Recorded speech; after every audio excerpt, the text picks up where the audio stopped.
ma présentation va s'inscrire aussi dans une réponse à l'ARC sur le métier des exploitants de chauffage, puisque effectivement, il y a divers types d'interventions qu'on est en mesure de vous offrir. Et c'est vrai qu'il faut bien les comprendre et comprendre leur intérêt en fait avant d'y souscrire. Et je profite de cette de ce moment en fait pour vraiment les présenter et que tout le monde le comprenne bien. Donc déjà, je vais présenter l'entreprise en fait derrière, puisque Prochalor en fait on est une entreprise d'exploitation de chauffage qui intervenons sur le territoire, tout le territoire d'Île-de-France. Et on est une entité juridique et autonome dans notre fonctionnement à tout niveau, au niveau administratif, commercial et technique. On a nos propres outils de GMAO et nos propres, enfin, c'est des outils de pilotage de la maintenance, du coup, des outils de GMAO et nos propres outils de télégestion, pilotage de nos chaufferies. Pilotage de nos chaufferies.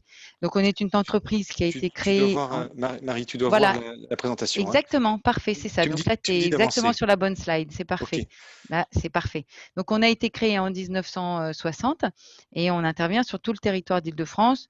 On est une entreprise de 70 collaborateurs, donc à échelle totalement humaine, avec du coup un délai de réactivité relativement important pour intervenir sur nos interventions. On gère 1450 installations. Donc, ce que je propose, c'est de passer à la slide suivante pour que effectivement, je vous expose ce qui est. Alors, ça, c'est la présentation de ce matin, en fait. Je me suis pas rendu compte de ça. Mince.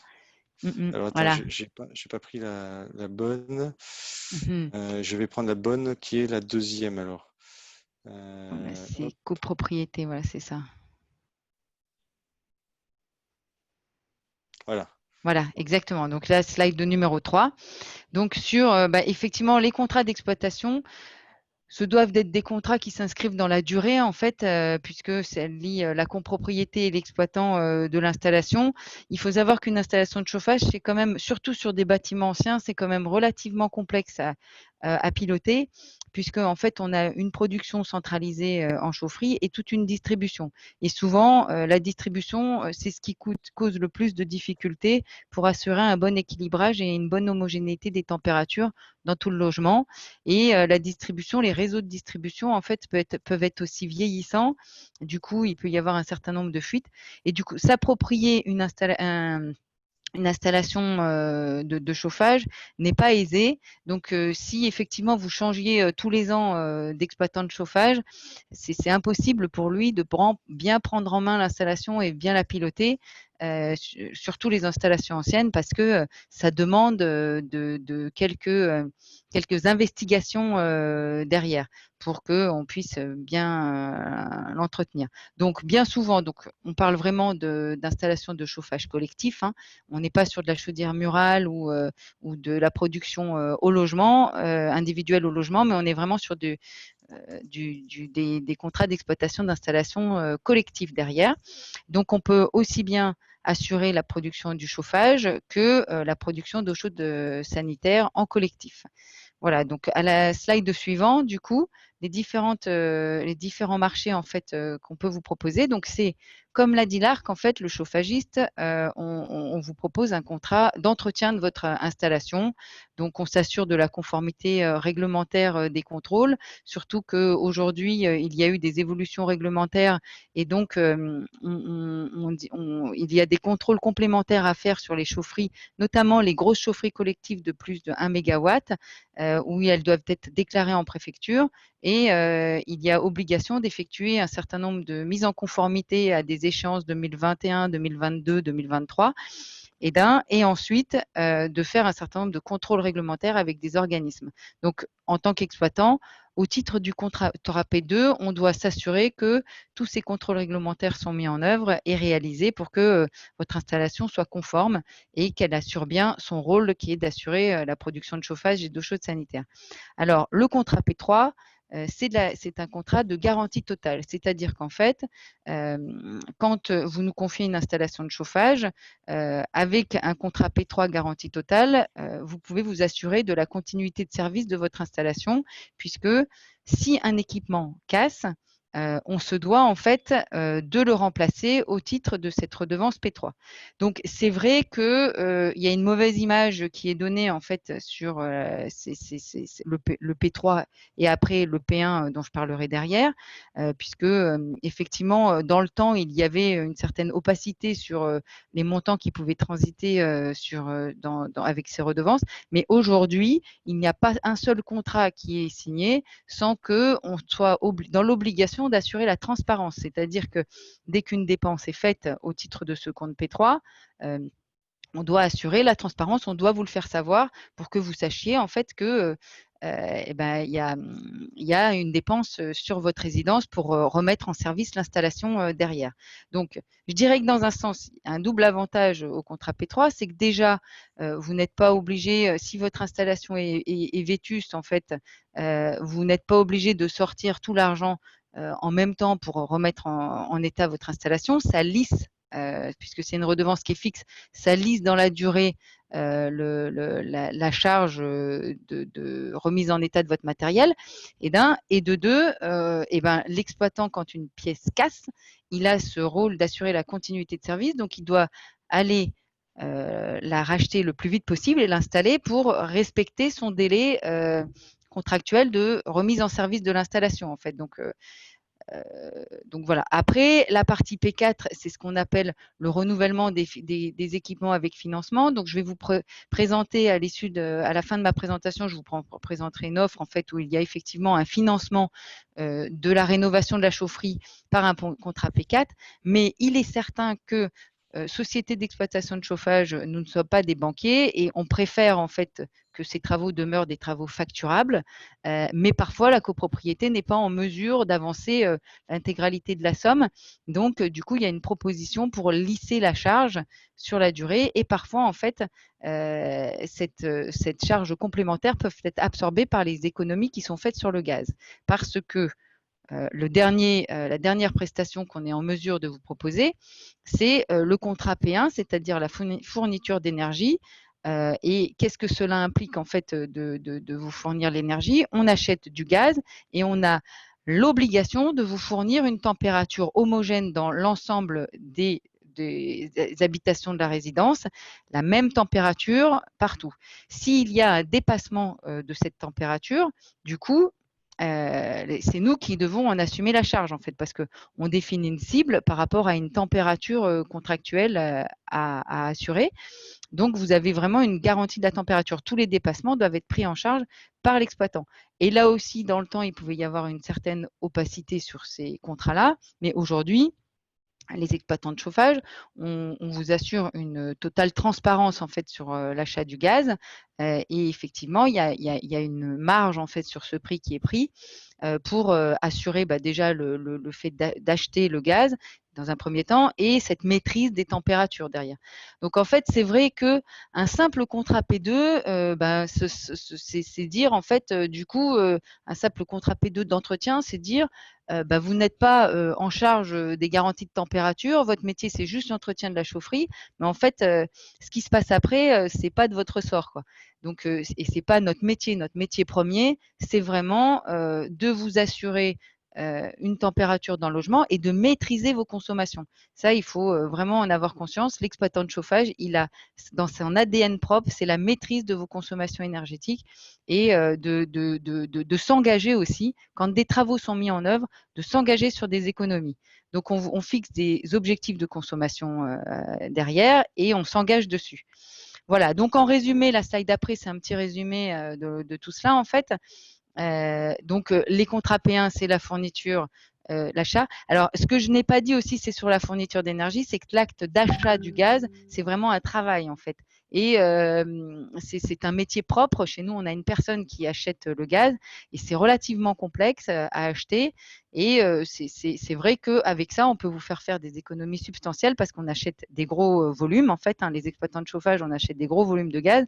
Donc, on est capable de bénéficier de prix attractifs sur le gaz. Et comme je vous le dis, en toute transparence, donc on vous expose les offres que l'on est en mesure de vous proposer. Voilà, donc ça, c'est clairement, c'est le métier d'exploitation de chauffage. Donc, je vais vous citer quelques exemples sur la slide d'après, en fait, sur les températures de consigne, en fait. Donc, comme je le disais, ah oui, il y a un problème de dimensionnement à la page. Là, je ne sais pas pourquoi on ne voit pas toute la slide. Donc, au niveau des températures de chauffage, comme je le disais, il y a une température qui a été définie par le législateur, en fait. Notamment, je crois que c'était une température qui avait été définie au moment du choc pétrolier, quand il fallait faire attention à nos dépenses énergétiques, qui est de 19 degrés Celsius à assurer dans les logements.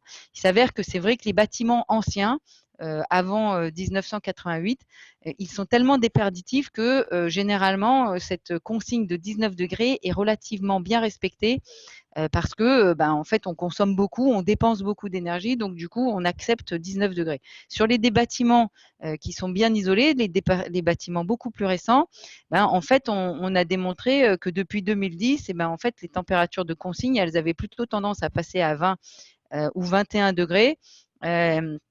Et il faut savoir que 1 degré, quel que soit notre bâtiment, 1 degré, c'est une augmentation de 7% de notre consommation énergétique. Donc, à quelque chose près, 2 degrés, c'est 14%. Donc, ce qui fait que passer de 19 à 21 degrés, vous augmentez votre facture énergétique de 14%. Bon, effectivement, c'est vrai que je veux bien le reconnaître, aujourd'hui, la majorité de nos contrats copropriété avec des copropriétés ont des températures de consigne à 20, 21. Je ne crois pas en avoir beaucoup, en fait, à 19 degrés. Parce que effectivement, 19 degrés, c'est une température où on peut avoir une sensation d'inconfort quand on est en position statique. Et du coup, il faut un peu se couvrir, quoi. Mais c'est vrai que les bailleurs sociaux, d'une manière générale, on respecte cette température. Et donc, il y a quand même donc de nombreux logements collectifs qui sont chauffés aujourd'hui à 19 degrés. Voilà, donc voilà, ça c'était un petit aparté. Derrière, donc au niveau des aides, en fait, sur la slide d'après, c'est donc les éco-isolateurs, vous les ont présentés. Effectivement, MaPrimeRénov', je ne vais pas m'attarder plus dessus parce qu'effectivement, MaPrimeRénov', en fait, elle est étendue à tous les ménages qui vont devenir éligibles. Et donc, la rénovation de sa chaufferie avec la mise en œuvre d'une chaudière très performante devrait être en fait éligible à MaPrimeRénov' derrière. Donc à cela, en fait, s'ajoutent des aides historiques, sur la slide d'après, en fait, que sont les C2E, du coup, sur les chaudières à condensation, sur la mise en place d'un optimiseur de relance. Donc c'est un système de pilotage de la température, un système en fait où on mesure la température ambiante. Et on relance en fait après derrière le chauffage en fonction des températures ambiantes, donc la mise en œuvre de ce type de système, la mise en œuvre de robinets thermostatiques, de vannes de pieds de colonne et équilibrage, calorifugage des réseaux. Donc ça, ces aides-là, en fait, c'est des aides, nous, auxquelles on est habitué, et en fonction des travaux que l'on vous propose et que l'on vous chiffre, des travaux de rénovation de chaufferie que l'on vous propose et que l'on vous chiffre, on est capable de vous le calculer, de vous faire une déduction sur la facture, l'ensemble. Donc, il y a l'éco-PTZ, en fait, ou encore les aides proposées par votre collectivité locale. Donc ça, ce sera plus une démarche personnelle de chaque copropriétaire pour en bénéficier. Et ce que j'ai compris, en fait, c'est que l'aide Habiter mieux sérénité de l'ANA, en fait, va aller disparaître avec la mise en œuvre de MaPrimeRénov' à l'ensemble des personnes le souhaitant. Donc, ces travaux doivent être mis en œuvre par un professionnel, en fait, parce que pour pouvoir bénéficier de ces aides, il faut effectivement que les professionnels qui interviennent aient un certain nombre de qualifications pour que vous puissiez bénéficier de ces aides derrière. Voilà, donc je vais vous présenter un exemple parce que les exemples sont toujours plus parlants derrière. Et ça, c'est quelque chose donc la slide d'après. Alors, on ne voit pas très bien, malheureusement, les montants derrière, mais je vais vous les exposer. Non, c'était mieux avant quand même. Voilà, je vais vous les exposer derrière. Donc, je ne sais pas, Xavier, si tu peux réétendre un petit peu, ouais, comme tu l'avais fait tout à l'heure. Comme ça. Juste pour te Je sais dire, pas, Marie, voilà, Ah oui, mais je crois que pour tout le monde, c'est bon, hein, je pense. D'accord, c'est moi alors qui ne vois pas Ouais. très bien. Parfait. Donc alors, du coup, je vous présente en fait cette résidence qui avait un contrat de fourniture d'énergie P1. En fait, c'était eux-mêmes, la résidence achetait le gaz en fait derrière. Et nous, on avait le contrat d'exploitation P2, P3. Donc sur une installation qui datait qui a une vingtaine d'années en fait derrière. Il s'avère que sur cette installation, on a eu une inondation dans la chaufferie et du coup, il avait été nécessaire de réaliser un certain nombre de travaux derrière, remplacer un brûleur, remplacer le maintien de pression. Donc, il y avait des travaux à engager sur la copropriété. Donc, du coup, on a analysé la situation. Alors, c'est vrai que j'aurais toujours tendance à penser qu'avant d'aller rénover la chaufferie, l'idéal, c'est quand même de rénover l'enveloppe pour moins consommer plutôt que de s'attaquer tout de suite à la chaufferie. Et plutôt le faire après. En fait, on isole d'abord le bâtiment et après, on rénove la chaufferie pour notamment diminuer la puissance installée dans la chaufferie. Mais dans ce cas-là précis, en fait, il y avait eu cette inondation et du coup, il était nécessaire déjà de mettre en place un certain nombre de travaux derrière. Donc, ce que l'on a proposé avec la copropriété, c'est du coup de lui proposer une rénovation complète de la chaufferie. Et derrière, on s'est engagé en fait sur les économies d'énergie associées. C'est-à-dire que du coup, on lui a demandé de nous confier l'achat du gaz et on s'est engagé à 16% d'économie sur le gaz en fait à l'issue des travaux en faisant le remplacement de la chaudière et après un certain nombre de travaux aussi sur la distribution et l'équilibrage. Donc du coup, le contrat P1, en fait, son achat d'énergie était en TTC à 94 754. On s'est engagé de notre côté à ce que cet achat se transforme en 79 365 euros. Donc ça, c'est un engagement, c'est signé, c'est-à-dire que la copropriété ne payera pas plus s'il y a des dépassements en fait sur cette cible. Ensuite, au niveau du contrat d'exploitation de la chaufferie, donc la partie P2, P3, il s'avère que vous voyez en fait que sur le P2, le montant est le même, exactement le même. La seule chose, c'est qu'en TTC, ça diminue, puisque comme en fait la chaufferie elle aura été rénovée par un matériel performant, on peut bénéficier d'une TVA très réduite, en fait la TVA à 5,5 sur la prestation. Donc d'office, on bénéficie d'économies là-dessus. Au niveau du P3, comme le matériel est tout neuf, en fait, la garantie totale derrière, le matériel étant tout neuf, on n'a plus besoin de mettre le même niveau d'assurance sur le matériel, donc elle a naturellement diminué. Donc le contrat est passé hors travaux, bien sûr, de 107 000 à 86 000 euros TTC. Mais après ça, il y avait les travaux. Donc les travaux s'élevaient à 144 754 euros TTC. Dessus, en fait, on avait une participation C2E de 56 610 euros. Donc, vous voyez, elle est quand même très intéressante, cette offre.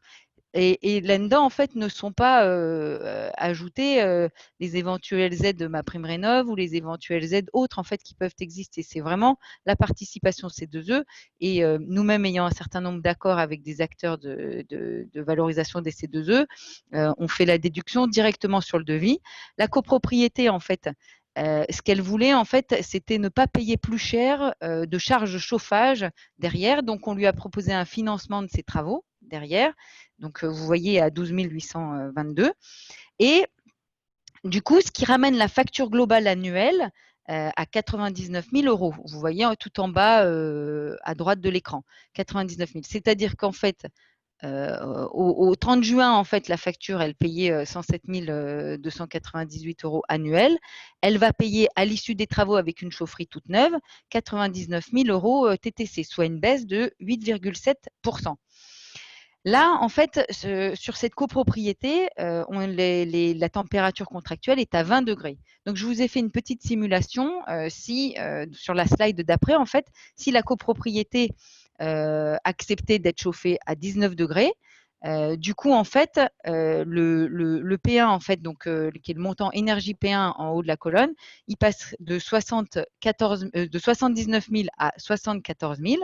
Donc, tout en bas de tableau, vous pouvez voir le total budgétaire sur la ligne chauffage. On passe de 107 000 à 94 000, soit une baisse de 12,3%.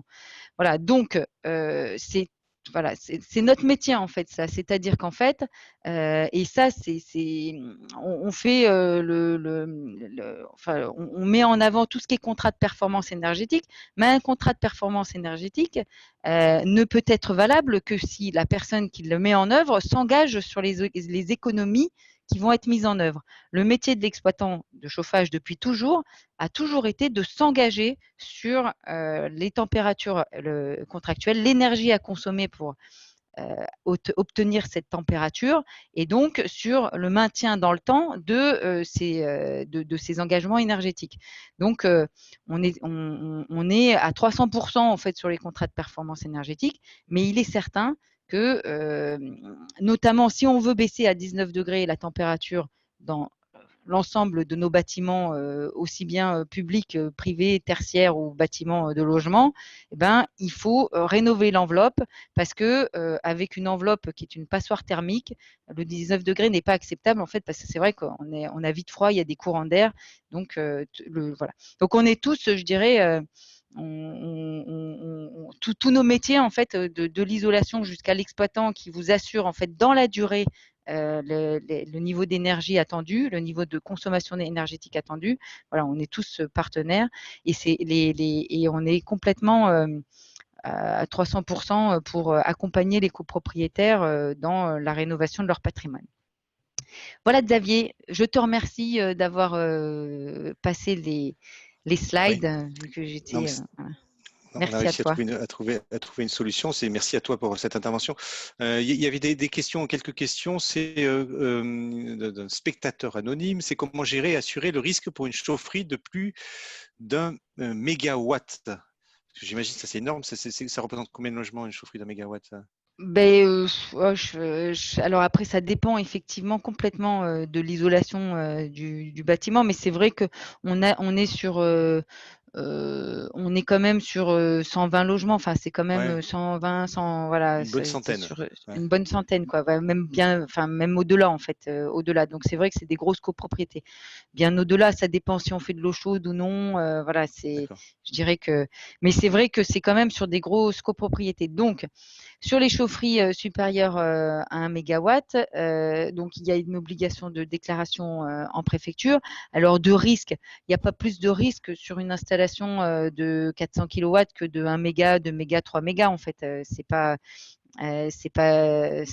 plus risqué. La seule chose, effectivement, c'est que il y a des contrôles réglementaires, il y a des équipements complémentaires à installer en chaufferie, notamment effectivement, au-delà d'un mégawatt, il faut mettre des systèmes de détection incendie, de détection gaz obligatoire, un système de télésurveillance obligatoire, les plafonds coupe-feu en chaufferie, effectivement. Mais je dirais que voilà, que ce soit 400 kilos ou 1 méga, en fait, elle est plus puissante. Donc, il y a plusieurs, enfin, il pourrait potentiellement y avoir plus de risques, mais je dirais que c'est pas plus risqué, en fait. Ouais. Une autre question, c'est comment assurer un confort égal dans tous les appartements? Alors, le confort égal, dans tous les appartements, c'est, effectivement, une vraie complexité derrière, et ça, ça va dépendre en fait, du bâtiment et de la vie en fait. Un bâtiment très ancien, je peux vous citer le cas d'un bâtiment, très ancien, qui a été, rénové à moitié en fait. Il y a eu à moitié un bout d'isolation qui a été fait, et ce bout d'isolation, n'a pas forcément tenu compte en fait, de la distribution. Donc en fait, il est presque, c'est impossible de l'équilibrer correctement derrière. Donc c'est très compliqué en fait derrière. Donc je dirais que l'assurer, dans tous les cas, c'est au moins la mise en œuvre d'organes de réglage, le plus possible d'organes de réglage et des organes de réglage accessibles par l'exploitant de chauffage pour qu'il puisse du coup aller équilibrer et agir en fait sur les vannes au niveau du réseau de distribution pour assurer derrière une bonne distribution partout. Voilà. Très bien. Voilà, donc je vois que le temps file. Je te remercie beaucoup pour cette présentation. Effectivement, avec toujours des exemples concrets sur les contrats, mais on a bien compris qu'il fallait regarder au cas par cas parce que finalement, c'est ça, c'est dans la finesse de l'analyse que vous arrivez à proposer quelque chose de précis et de juste. Exactement.